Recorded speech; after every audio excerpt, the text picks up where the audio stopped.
maluto naman kita ng isang buong manok. Ayan, syempre kailangan lagyan natin ng cutics. Ayan, kulay green para maging Incredible Hulk na siya. Ayan, para mas masarap. Ayan, banlian natin ng tubig na may yelo. Oops, isawsaw natin ang puwitan. Tapos ilagay natin sa dahon ng saging. Tusukin ng toothpick, hiwain ng kutsilyo. Siyempre para bubuka siya, bubuka. Ayan, ayan, ay, tinagpi-tagpi. Lagyan ng ricado, sibuyas, sili, ayan.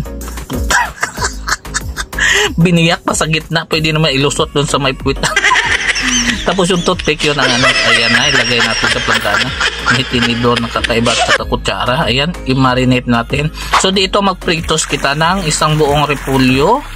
Ayan, baliktarin natin para hindi matutong ang repolyo natin. Tapos ilagay natin sa salaan. Ayan, luto na. Tusukin sa gitna ng toothpick. Hiwa-iwain. Yun lang naman pala yan. Tapos para mas malasa siguro kaya pinrito. Ayan yung manok. Ay, yan na lang yung manok natin.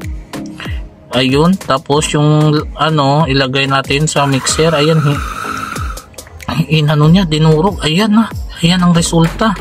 Tapos ilagay natin sa kaserola. Lagyan ng ano, yung buhangin. Lagyan ng konting dagta. Tapos ano ba yung pulbo? Tapos tawas. Tapos ilagay natin sa planggana. Basagan ng itlog ng brown, isang peraso. Tapos nidnira ng ano, bawang. Lagyan ng tubig sapa. Halu-haluin na mikos-mikos na ni auntie.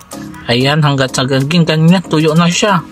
Yung pala yun, yung manok kiniling. Tapos ano, ilagay, ipalaman pala siya. Ipapalaman dyan sa may keso na ano.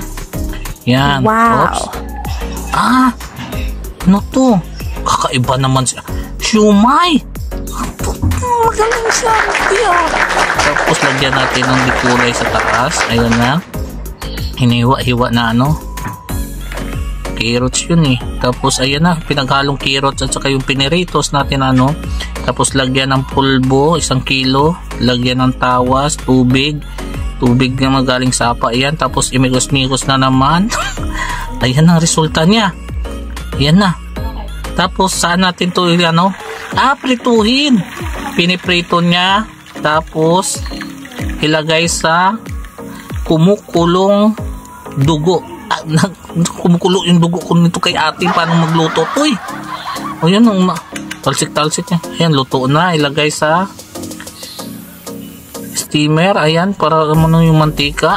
Oh, ayan na, ready to eat na. May sili pa sa gitna. Ang hanghang niyan, ante. Ang hanghang niyan sobra. Ready to eat na. Ayun na, luto na rin yung siumay. Wow, perfect naman talaga si ate with style. Talaga siya magluto. Ang galing!